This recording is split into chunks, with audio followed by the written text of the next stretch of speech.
Good morning. Could I ask you to find your seats real quick? I wanted to start with a very quick housekeeping note for lunch today. We have a bit of a quick turnaround. So after the next breakout sessions, if you could go immediately to lunch and enjoy your lunch, and then after lunch come immediately back here. There'll be plenty of time to socialize tonight, don't worry, but apologies for a bit of a quick turnaround, but appreciate your cooperation there. So for this next session, I'm very happy to welcome my colleague and boss, Dr. Tino Cuellar, back to the stage. You met him yesterday. He's the relatively new arrived president at the Carnegie Endowment for International Peace. And among the initiatives that Tino has launched at Carnegie is a new project on global order and institutions. And obviously in our order, the nuclear order, the IAEA is the centerpiece institution. And we are all invested in ensuring it remains effective amidst fairly profound political and technological developments. So I know that Tino is very keen to moderate the discussion today with someone that you all know and admire, Ambassador Rafael Mariano Grossi, who's the Director General of the International Atomic Energy Agency. I have to think that from all of our perspective, he is leading the agency through some incredible challenges. He relies on a distinguished career of experience to do that. Rather than repeat the highlights of his career, I want to relay a very short anecdote that says something about him that you won't find on his CV. So a number of years ago, my colleague Tugjan Casanova was organizing a workshop in Brazil, sort of training for young professionals from Latin America. And we invited Ambassador Grossi to come from Vienna, and he agreed. And so he came for 2 days to Brazil. And engaged with these young professionals. I think it really shows that he would endure a transatlantic flight and take time out of his busy schedule to come and invest time in the future professionals in this field. I think that really says something about him. The second thing I would say about him is that during that workshop, he and I were on a panel together, and I made an embarrassingly elementary mistake about safeguards. And he very kindly waited to correct my mistake until privately after the workshop. So not only is he invested in the future of this field, I think we can also say, as my Jewish friends would observe, he is a mensch. With that, it's my great pleasure to invite Tino and Rafael Grossi to the stage, please.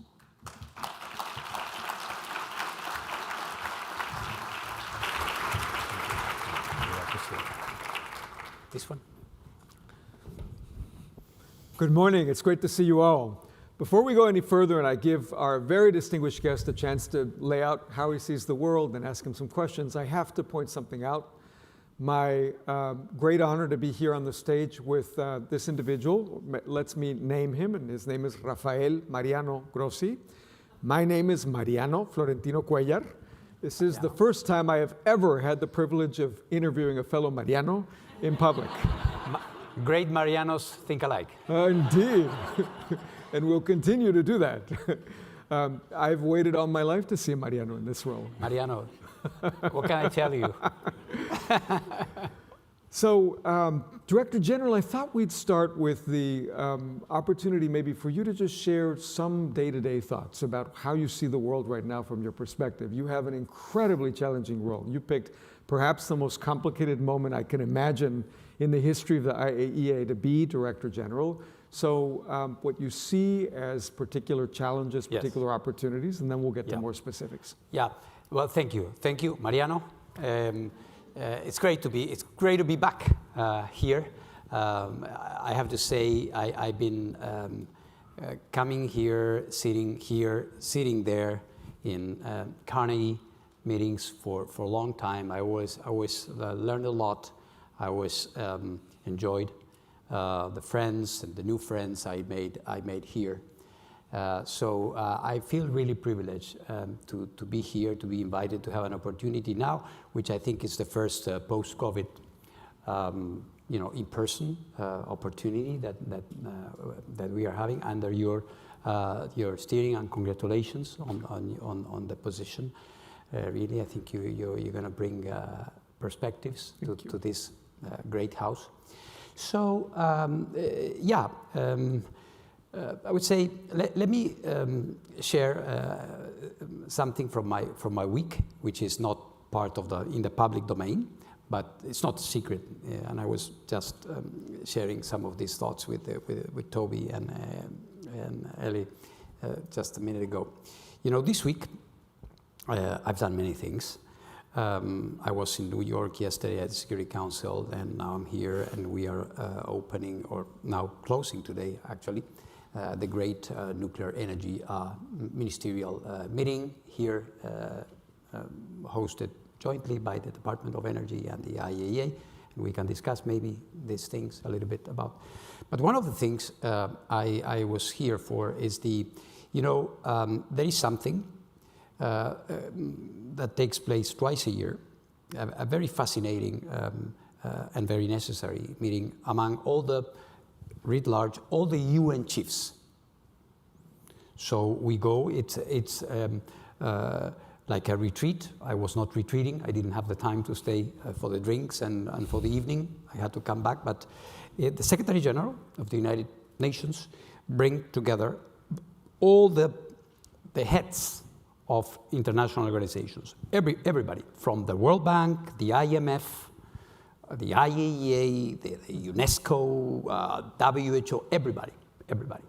And this session, which is amazing, is a place where all those who have the enormous privilege of leading international organizations, they talk about their problems and what is on their plates. And since I thought about this because you asked me about how I see the world. And of course, how I see the world, I have my ideas of everything under the sun, of course, like a good Mariano would. But I have my remit and my own responsibility, And in that meeting, as I was learning and listening from the SG, of course, and from the others, I realized how crucial the role of the IAEA is. How what we do or we don't, how if we get it right or we get it wrong. So many of the things the others were discussing would simply not be possible.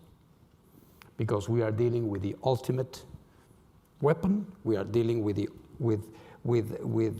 threats and challenges that are so decisive in a way. And we have to do it with poise, we have to do it with humility, but with a lot of rigor.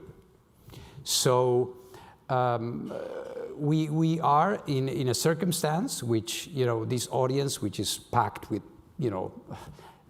analysts and people who know much more than I do on many things, know very well. But there is a convergence of factors which is incredibly relevant, and where the IAEA can make a difference. We could make a difference.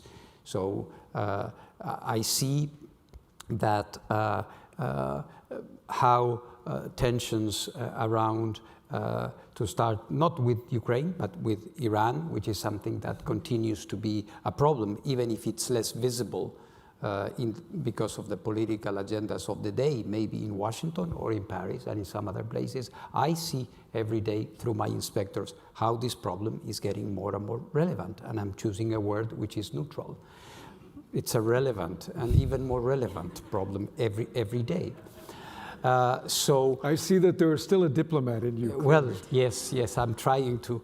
And then Ukraine, which is, of course, something that, again, an anecdote, because anecdotes paint maybe better than many other, scholarly explanations, the drama and how things have changed so dramatically.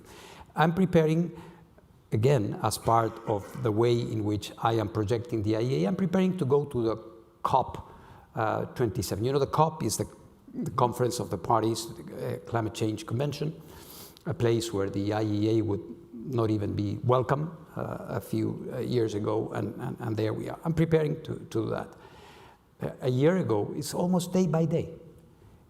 Just a year ago, I was in Glasgow, and the plenary of the COPs is very big. It's a very big, if you think about big nuclear meetings, a big environment meeting, I can tell you, is much, much bigger. So it was a gigantic hall. And in these meetings, normally, as it should be, it's countries that take precedence. So international organizations, you are at the back. You're very far away. You have the countries, and then at the back you have them. And there's also some alphabetical arrangement. And I happen to be at the back, I don't know, with other organizations, and there, by virtue of the alphabet, there was, sitting alone, Volodymyr Zelensky.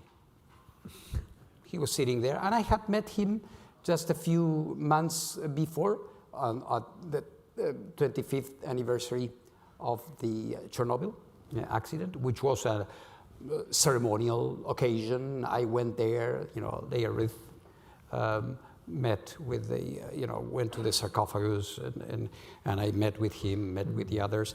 And, he was sitting there making time, maybe looking at his smartphone, and I came, hey, President, you remember I'm the nuclear guy? Ah, yeah, come on. We had a chat. No one was paying attention to us. We were there at the back corner. So just as an illustration of how dramatic things could be in just a period of a few months, where I would be seeing him in green fatigues at a darkened presidential house in Kiev, talking about how to avoid a massive nuclear accident in Zaporizhia. So this is the way I see the world.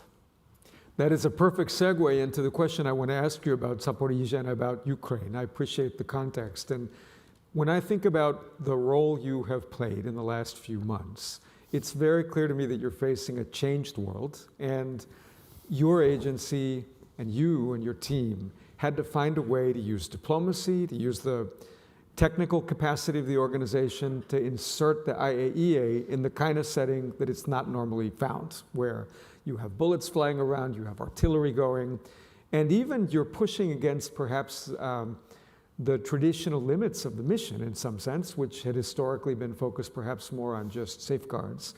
And here you have a vision that is safeguards, safety, security.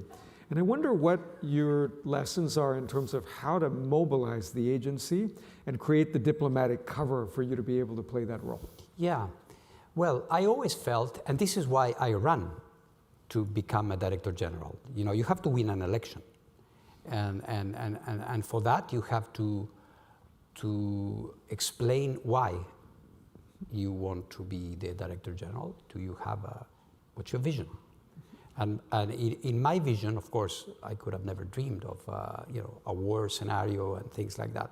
But I always felt that the IAEA, without a revolution needed, was an underutilized tool existing there within the mandate. One of the things that make me and allow me to continue doing what I'm doing is that I'm, every time there is a political objection, I ask the interlocutor, what is it which I am doing that is not part of my mandate? If I say that my mandate is, and we all recognize, is to ensure safety, security, etc. This is why at the beginning of the war I decided to distill the essence of what safety and security are in something that I call the 7 pillars of the safety and security. It was not my invention. What I tried to do was to distill into some very clear, recognizable principles, years and years of expertise in standard setting in the area of nuclear safety and nuclear security as well. And the first one is the physical integrity. It's quite obvious. You have something, don't break it. It's obvious. So this is what I'm doing. This is what I'm doing. I'm not getting into areas which are not mine. And the moment you can explain that what you do fits within your mandate, of course, there are ways to. I mean, you can paint, a painting using more red, less red, but it's a painting, and the paint is there. And you are going to do it in the way you believe you can do it. And my belief is that it is our responsibility to get there when the going gets rough, not when everything is okay. It's very easy to have, symposia about nuclear safety when there is no problem. And you can think, about new standards and this and that, and for new reactors. But what do people expect the IAEA to do when a nuclear power plant is being shelled? To look at it and say, well, this is a horror, or tweet. Because we know tweeting solves every problem in the world, I also right? tweet, I can say. But I put a helmet and go. Yes. And this is what people need from international organizations. And this is why I was,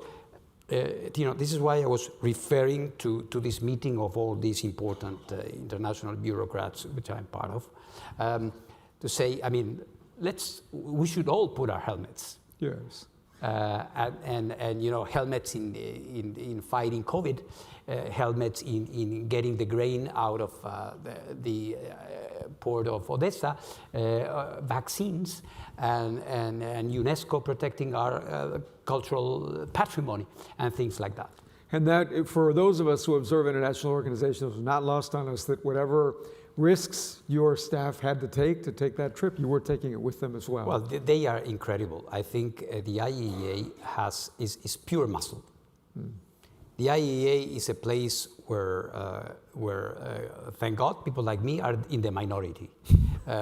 So we are inspectors, we are scientists. There is that whole agenda that I have the ambassador here, Laura Holgate, the American ambassador to the IAEA, and she's so supportive of that agenda as well. We are fighting cancer, we are protecting the environment using nuclear techniques, so we have people in white gowns, we have a campus of laboratories. So it is these people, and I must say, they are so inspiring. And when we were literally under the bullets, entering the gray zone, when they asked us, shall we stop or shall we continue? And I said, we continue.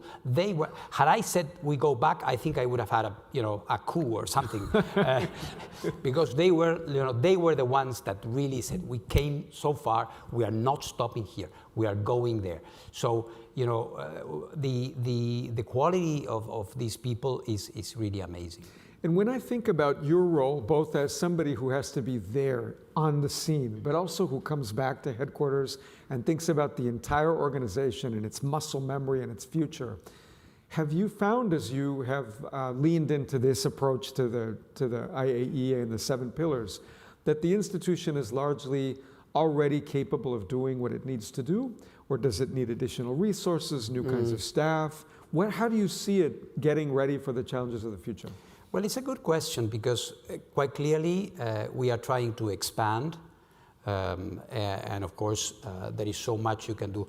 In terms of resources, the reality is that to do what we need to do, and this includes not only Ukraine but also Iran, also the JCPOA, if it was not for the extra budgetary support that we get from the United States and other countries, we would not be able to do anything. And this is a problem that has no solution in sight with the current recession, inflationary pressures, and so on and so forth.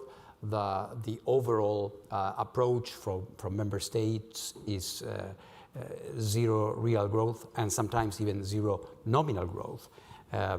And at the moment, coming from Argentina, I know a couple of things about inflation, unfortunately.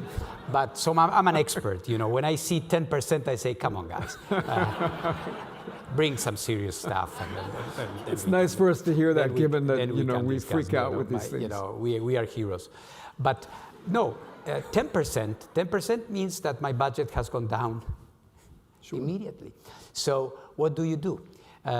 But at the same time, there's a lot of understanding. And when you have a story and you have a record that proves that the taxpayers' money that comes into the IAEA is there to, you know, to do the real stuff, people will tend to support you, and that is of course indispensable for me.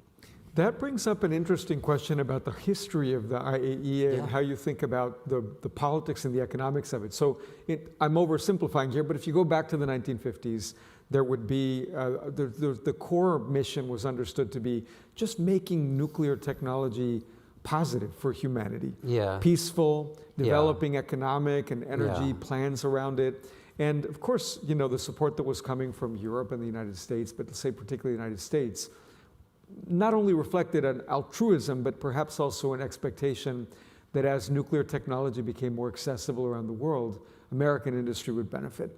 Today, of course, the US is not the same economic player in commercial nuclear technology. Russia, China are. And I wonder, as you know, Russia and China being as crucial as they are on the civilian nuclear side, Yes. whether you think that will affect medium to long term the financial and economic support. Well, it's a challenge. I think it's a question that is perhaps better answered by an American, but I will try. I know my American friends will allow me to do that graciously. I think this is a challenge for America. It has traditionally been the leader. It lost this leadership, but I heard the Secretary of Energy say, we want to regain this leadership. Of course, there's a, you know, you have to walk the walk, and certain decisions, and I see very interesting decisions being taken to boost domestic nuclear industry, which is of course indispensable internally because of the energy situation here, but also internationally. The situation at the moment is complicated. If you look at the last 20 years, 3% of the added gigawatt has been in the United States. 3% of the 100% that has been added. So most of it has been outside the United States. But this may change, and I see the determination. The technological prowess and leadership has always been here, one way or the other. So I'm pretty confident, and there are areas like, you know, modularity and new generation nuclear where you see you know, huge possibilities also for American nuclear civilian industry. Quite clearly, the economic model is different. The main vendor is Russian, and the Chinese CNNC are very active. And of course, they have a different financing model which allows them to move more flexibly, including in international markets. So that is the challenge for American companies abroad. But what I've seen is that there is clear conscious of that. And we are seeing, for example, active and proactive initiatives from American companies in Eastern Europe, for example, which, of course, for energy security related issues is very relevant at the moment. Poland, Czechia, Romania, where I see American actors. Before, you would not see them in the fray, in the competition. You would always see the French, maybe, you would see the Koreans, you might see, of course, the Russians, of course, the Chinese, but you would not see Americans. And now you are seeing them. So it's interesting. We will be following that with a lot of interest. That clearly connects to your earlier point about the COP and about climate. I mean, Yeah. It's clear that the conversation about nuclear power in the world is different now than it was even a year ago, let alone Totally. 5 to 10 years ago. Totally. So I'm trying to balance the fact that I have 10 questions for you in my mind, but I also know there are questions from the audience. But let me Yeah. ask you a few more before we get to the audience. And so another challenge is just proliferation generally. Obviously, that's at the heart of the NPT and of how the world has been thinking about nuclear technology for many, many decades. Yeah. And my colleagues, Eli Levite and Toby Dalton, have memorably... Who are these? I think this is probably the one setting in the world where these people are rock stars. Absolutely, they are fantastic. And maybe they're well known to everybody, but They are great. they point out that the non-proliferation regime is breaking in Yeah. some sense and is really riven by tensions. And it just, they point out that just keeping track of fissile material is just not enough anymore to know if a country has a nuclear program. Yes. And I wonder how you think the IAEA can prepare for a world where that regime is breaking and where we can get to realistically in 10 years or 20 years. Well, I think we have to realize that proliferation tendencies will always be there. Will always be there because, like it or not, nuclear weapons continue to be an incredible power factor for the countries who have them within the non-proliferation regime, outside the non-proliferation regime, and there are aspirations. These aspirations are not going to go down. So non-proliferation is a constant effort. You're never going to get to a perfect place where these things do not exist, because competition, power plays, power politics are always going to be part of the picture, because it's human nature. You're not going to come to a place where we are all, brothers and sisters in peace. I would love to, but it's not going to happen anytime soon. So the attraction of the nuclear weapon, or the latency thereof, is always going to be there. And this is why you need a watchdog. I like the word watchdog. Sometimes, no, I'm not a watchdog. I'm a watchdog. I want to be a good watchdog that people look at and say, okay, the watchdog may come. So I think you need that. You need a non-proliferation regime which is watertight, which is strengthened, even in the perspective of nuclear disarmament, which is also a very difficult thing, an aspiration that we all have. But even in that circumstance, where in a much better world than what we have now without nuclear weapons, non-proliferation would be even more important, because the tendency to try to get hold of these things is going to be very, very strong. And we see it, we see it now, we see it yesterday. I couldn't believe that I was sitting at the Security Council talking about possible use of nuclear weapons, with a real discussion about the fact that nuclear weapons and dirty bombs could be used. Now, it was not a scholarly article, it was not a Carnegie discussion 10 years ago, what if a dirty bomb? No. People were talking about this, and I was sending inspectors to a place in order to diffuse the possibility of somebody else using the possibility of a dirty bomb to justify the use of nuclear weapons. Made, but real. So the non-proliferation structures need support, need reinforcement, perhaps as never before. I see. So never before. What I hear you saying, which is important for all of us to recognize, is that this is a challenge that IAEA is ready for, but it is not one that it can do alone. Ultimately, it's part of an ecosystem that has to be created to support this task. Yes, you're absolutely right. There has to be a coalition of those who believe in non-proliferation, and everybody playing its role. Like you say, I like this term of yours about an ecosystem. We created the IAEA for something. The IAEA evolved in a certain way. Now is equipped. It may need more. I should be saying always that I need more and more and more. But the reality of the fact is that we are well prepared for this challenge. Yes. Let me ask you, just before we go to questions for the audience, one last question, and it's partly reflective of my encouragement to see so many people in the audience who are earlier in their career. We like all stages of career, all generations here, But as I think about the fact that we may have a future Director General of the IAEA in the audience, perhaps today, Yes. I wonder how you reflect on the impact all of this has had on you personally, what you've learned as you've gone from dealing with chemical weapons to being president of the NPT Review Conference to this role, how that's affected your own personal outlook, how you work, your resilience, your sense of how to stay energetic and focused on the mission. Well, I think this particular area requires a lot of, I would say, conviction. A lot of conviction because it is predicated on a set of fundamental values.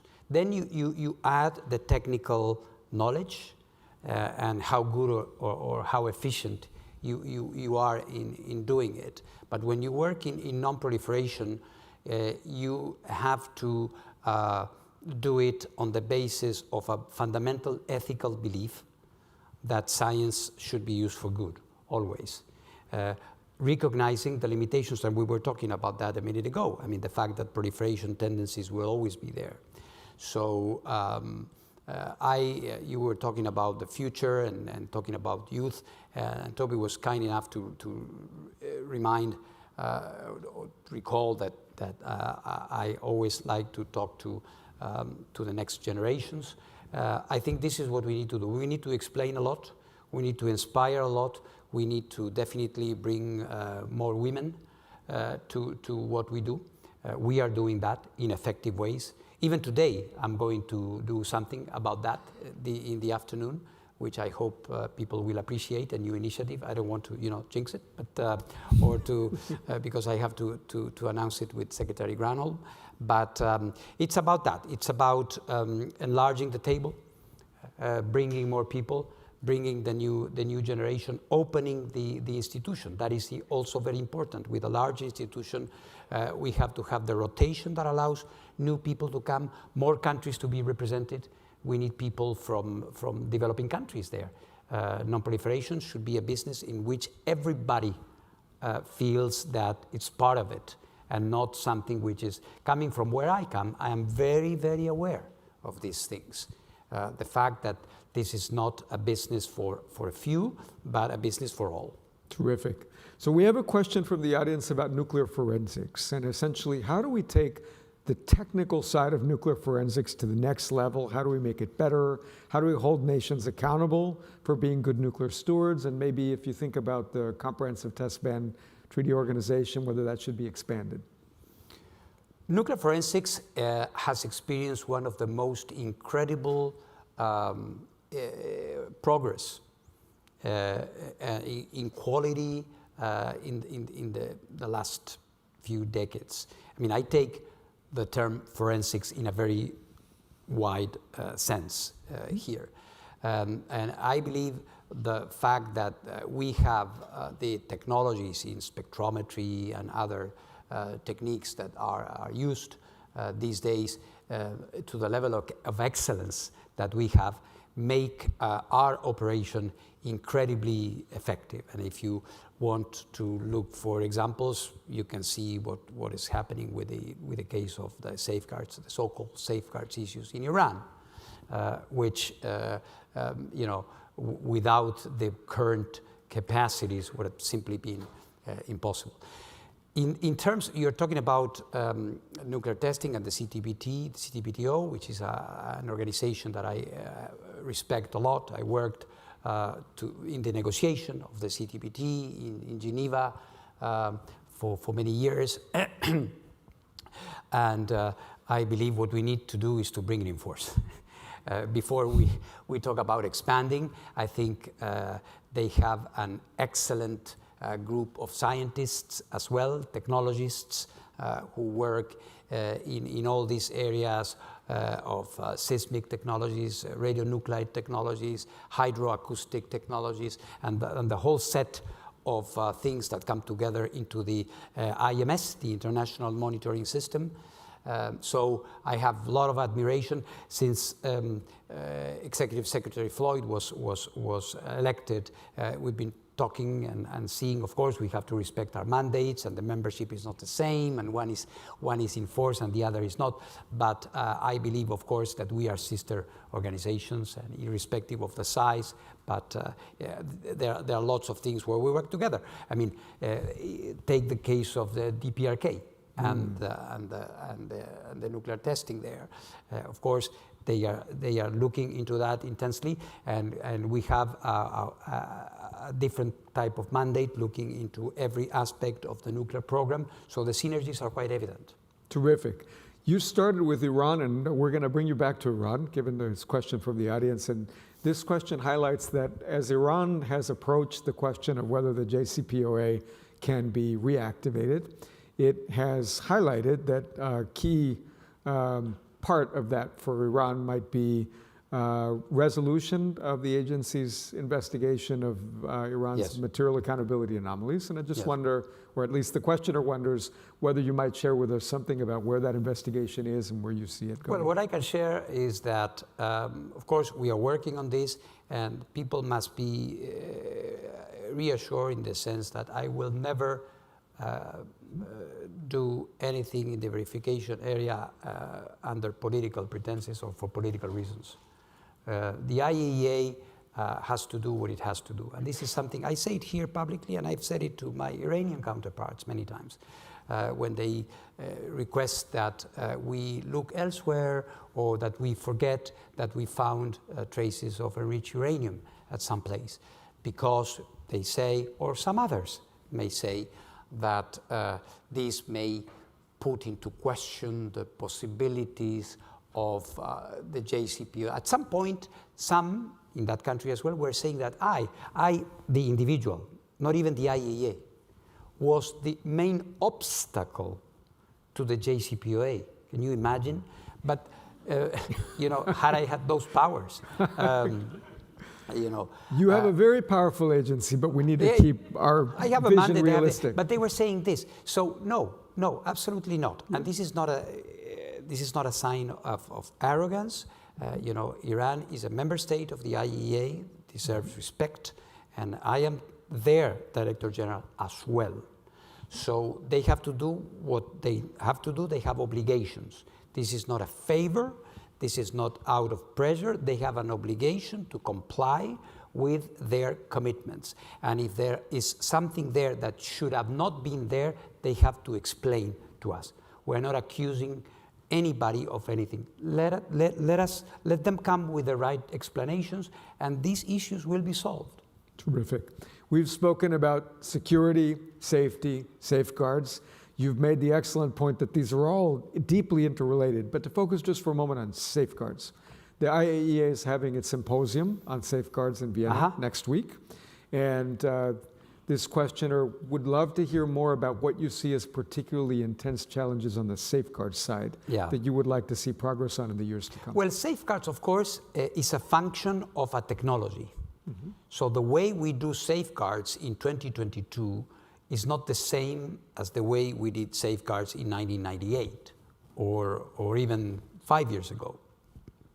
Technologies evolve, so we have to hone our skills, have the technological capacities, and there are, as you know, new ways to approach nuclear material accountability, which are extremely sharp. And what we need is our inspectors. Our inspectors are not, mechanistically checking boxes. We need inspectors who are agile. We need inspectors that have peripheral vision. We need inspectors that know what they are doing. So this symposium you are referring to is a periodical meeting that we have every so many years, which is an opportunity for us from the Secretariat, but also in conversation with member states and even with companies to look into how to do this better. So we're looking forward to this. As I said, safeguards is a never-ending process and is an ever perfecting one. Not long ago, we lost Madeleine Albright, the former Secretary of State of the United States, a remarkable person. Remarkable. And you might recall that she was quite interested in the health of the multilateral system. Yes. But she would also point out that for American audiences, the term multilateralism was not great because it was too many syllables and it ended in an ism.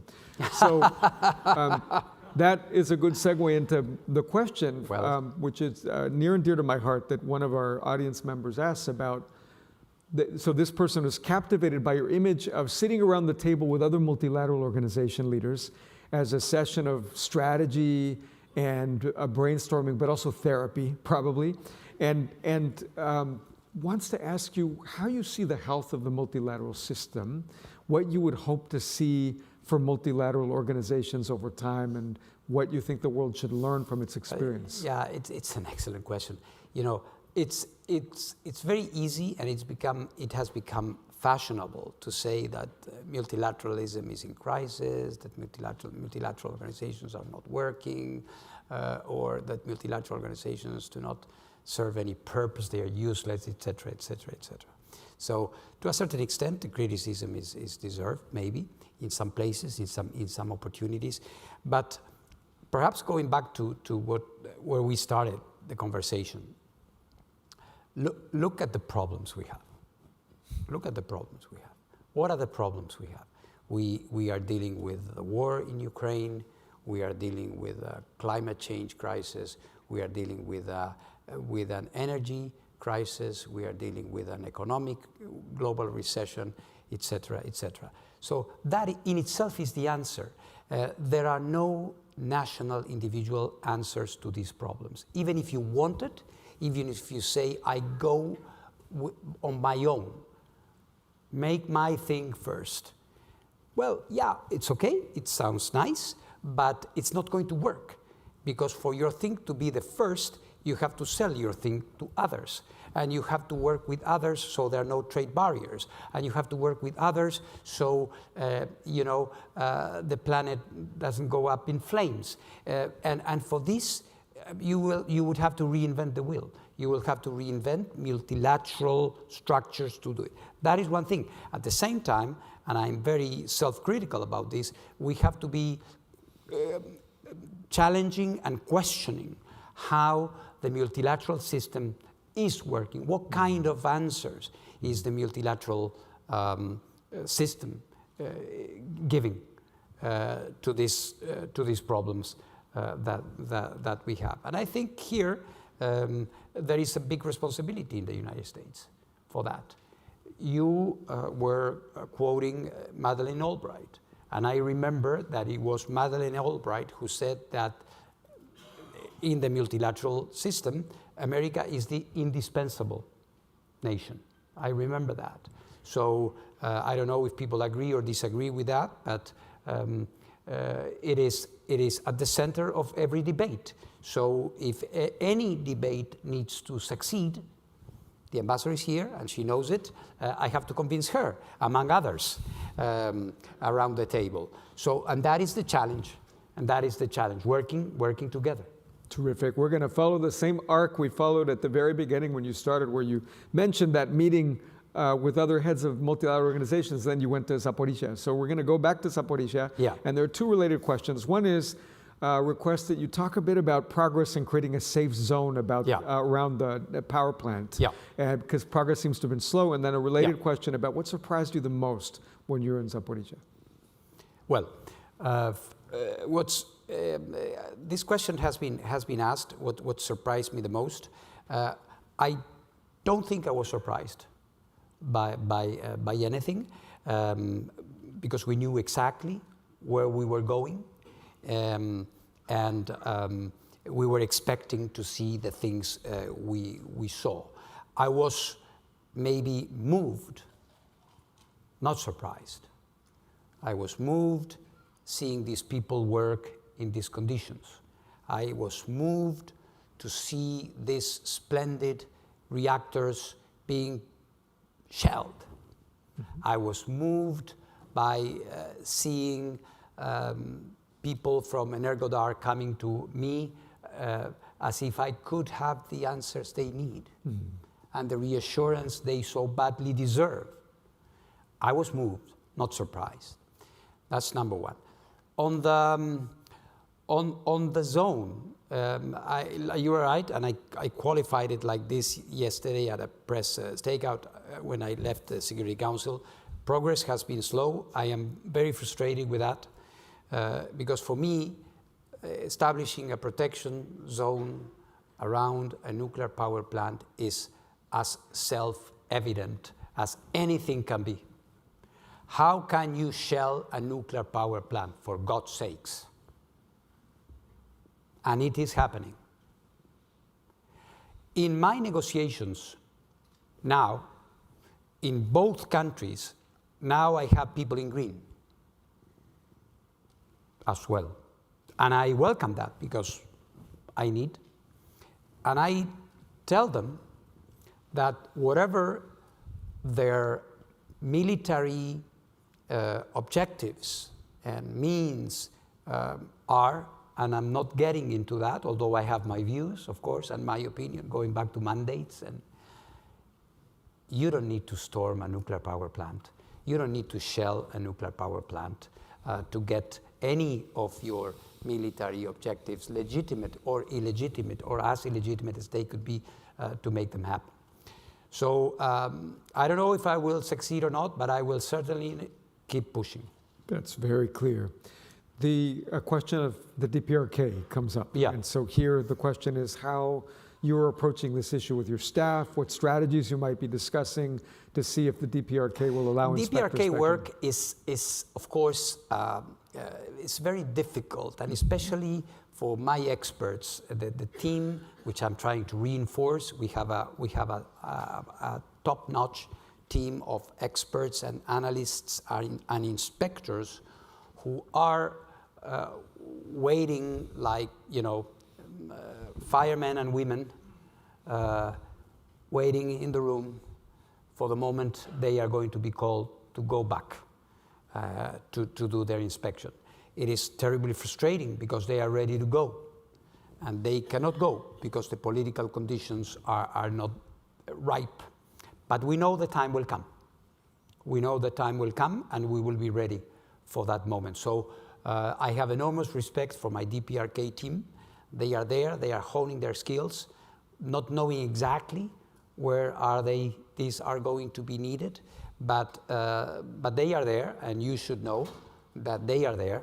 So when the political door opens a little bit, we will kick it open. So for the next question, I'm going to set it up by highlighting that I'm from California, and in California, we think quite a bit about technology. We also think about media and entertainment and culture, and how media and entertainment shape the public's perception of the world. And 5 years ago, if you had asked me, could I imagine a movie about a director general of the International Atomic Energy Agency, I would have said no. Whatever else you tell me, I'm sure we could come up with better ways to engage the public. Now I can imagine that movie, right? We could ask a little bit who you think should play you in the movie, but here's the serious question behind that. Why can I imagine a movie about it? Well, it's in part because the world has made nuclear issues absolutely central. There is no way to have a discussion about China without talking about nuclear. There's no way to have a discussion about Iran without talking about nuclear. There's no way to have a discussion about Russia and Ukraine without talking about nuclear. There's no way to have a discussion in many circles about climate without having some discussion about nuclear. So this questioner would like to know how you think about that opening in terms of greater public attention with nuclear issues. Is that an opportunity? How to use that opportunity? Are there risks that come with that as well? Well, yeah, there are risks, but I think I would relate that to the previous question about believing in something and doing something with passion. And I think it goes beyond the IAEA or myself. I think we all, at the end of the day, we all want to see public servants, international civil servants or national civil servants, do their thing with devotion, believing in what they do, in a certain sense representing us, So this is why we are inspired by politicians or by great artists or philosophers when they do something that it expresses our feelings and our beliefs. And this is, I think, why at this moment, people may be looking a little bit more at the IAEA, although you would be surprised as to how many still ignore what the IAEA is. But the idea is that they understand that there is this international institution there doing these things. Terrific. When we think about the future, there's no question that what looms large is not only geopolitical competition, great power, tensions, but also the climate emergency. You referred to it before. So I want to come back to that and to set up the following question, which is, there are many paths forward to succeed with dealing with the climate emergency, but also many risks. Serious concern that the world may not do everything it needs to do in the next 5 to 10 years. In some ways, one of the real tragedies of the conflict in Ukraine is that in addition to having a horrific impact on people, it's also pulling away the world's attention from this climate emergency. But one path forward for the climate issue is to have far greater reliance on nuclear power. And this questioner wants to know, if we do go down that path and have a far greater use and expansion of nuclear power, maybe even a world with many, many micro-reactors, is the International Atomic Energy Agency prepared for all the inspecting and all the policy work and all the on-the-ground technical work that would require? Yes. I must say there are a number of figures that, people in the public world who need some coaching with respect to how short answers are better sometimes. That's excellent. I thank you very much. No, really, perhaps a little bit more on that. Yes, we are. Yes, we are. And what we were saying a few minutes ago about technology, it's not that we are going to have an inflated core of inspectors. We might get bigger, perhaps, depending on the kind of configurations we have. But the climate thing is a very big one. It's a very big one. It's a very big problem that we have. And I think, without exaggerating, because we are not nuclear lobbyists, and I say it very, very clearly, that the nuclear factor is indispensable, is playing a role. Sometimes people ask the question in terms of what can nuclear do? Nuclear is already doing. Nuclear is half of the clean energy of this country. Let's never forget. In Europe, where I live, and the anti-nuclear discourse has been so prevalent for so many years. Now it's changing. Even Greta Thunberg is talking about nuclear as a good thing. There as well, 50% of the clean energy is of nuclear origin. But actually, the drama is that when we see that the goal is the 1.5 centigrade in terms of the climate. And we are looking at the moment, with current policies, we are at 2.6. If we continue as we are, 2.6, 2.5. So it is incredible that people who still continue to have a discourse of protection of the environment are opening up coal plants at the same time. So there is an evident contradiction. All we are saying is we are enabling the use of nuclear for those who want it, for those who have it, and this is our contribution. And then there's the public sector doing what it needs to do, and this is why also the IAEA is now talking a lot to the private sector, to the industries, to those who are the driving forces behind it. One theme that has come up in many of your answers is the importance of neutrality. You just referred to it again in terms of the agency's not a lobbyist for nuclear power. You mentioned it in terms of Iran, reminding people that as a signatory, you are the Director General for Iran as well as for many, many other countries. Absolutely. And I wonder how you strike that balance, what reflections you have about at the very top of the organization, how that balance is institutionalized, and how you permeate the entire culture of your organization with the need for that balance. Sometimes it's very difficult, and these days are very, I think you have the perfect example of that. Some people were saying, how can you go and talk to President Putin? I have to. I have to. And if I can, I go tomorrow again. Mm-hmm. This is my mission. So I hope I will have another opportunity, because what is at stake is a nuclear accident or the use of nuclear weapons. In the context of dirty bombs, I am going to try to determine do not exist. So, and here is where I try to explain to people that they have to understand what is my position, where am I useful in the metabolism of the whole situation. And it's the same for Iran, and it's the same for many others. The Iranians get mad because I go to Jerusalem. Of course I have to go. And I explain them. It's my role. I have to talk to all those who have high stakes, who are saying things, who are maybe threatening to do things. I have to go and say, let the IAEA work. Because if the IAEA works, if the inspectors are there, you're going to be fine. One of the interesting challenges of your position is you are buffeted by the present, by Zaporizhia, by Iran, by DPRK, by these questions about climate.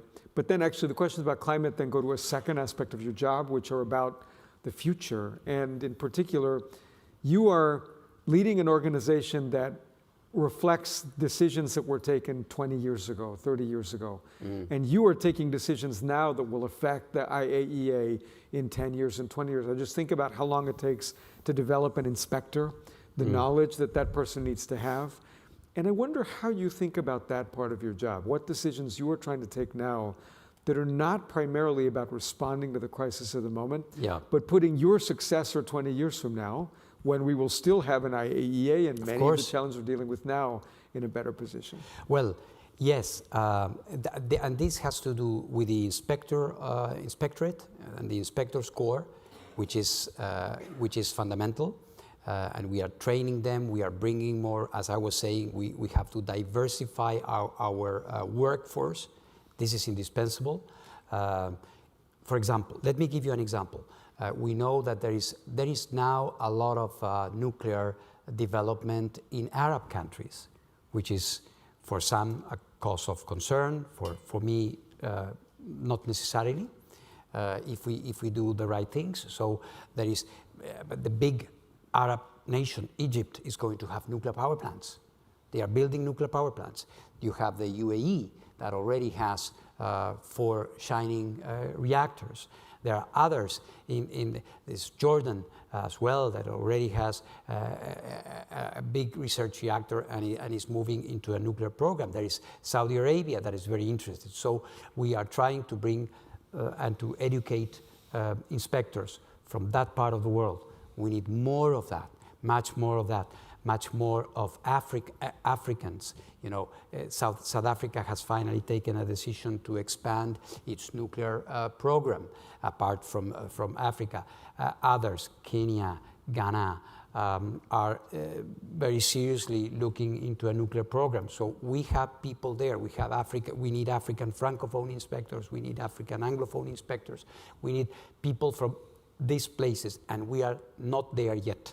I'm working with my Deputy Director General for safeguards on trying to do this. And the same goes for nuclear safety. Nuclear safety, people tend to think about only the safeguards inspectors. Nuclear safety and security, and our conversation today has been equally, shared between the safeguards part and the nuclear safety and security, which is also very, very important. We are building at the moment the first international center for nuclear security in the world. There are many places here in the United States you don't need to learn anything, but there are many, many countries that don't have a clue.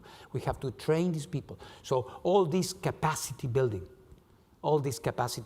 is a fundamental part of my job, and I'm paying a lot of attention to it. Last question. We think a great deal about where the world is going on nuclear issues, challenges involving proliferation, inspection, safety, security, the changes in the geopolitical climate that are Yes. affecting countries' decisions about their relationship to the nuclear deterrent. I just wonder, very big picture, if you think about where the world can realistically end up in 20 years on issues that involve nuclear, what would you like to see happen, and what do you think is realistic across all these things we've talked about? Well, I am, all these difficulties are evident, but I am fundamentally optimistic.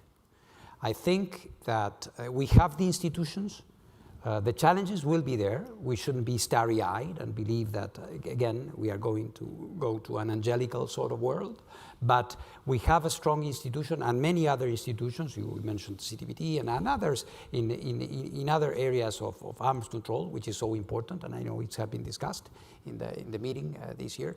So I want to see much more nuclear. I want to see much more nuclear techniques and applications. One of my greatest dreams is to multiply cancer radiotherapy in the world. I've launched in Addis Ababa last year a program called Rays of Hope. You know, in Africa, 75% of the people don't have any access to radiotherapy. This is obscene. This is unacceptable. It's not expensive. We work, the IAEA, not so known by many, works in this area.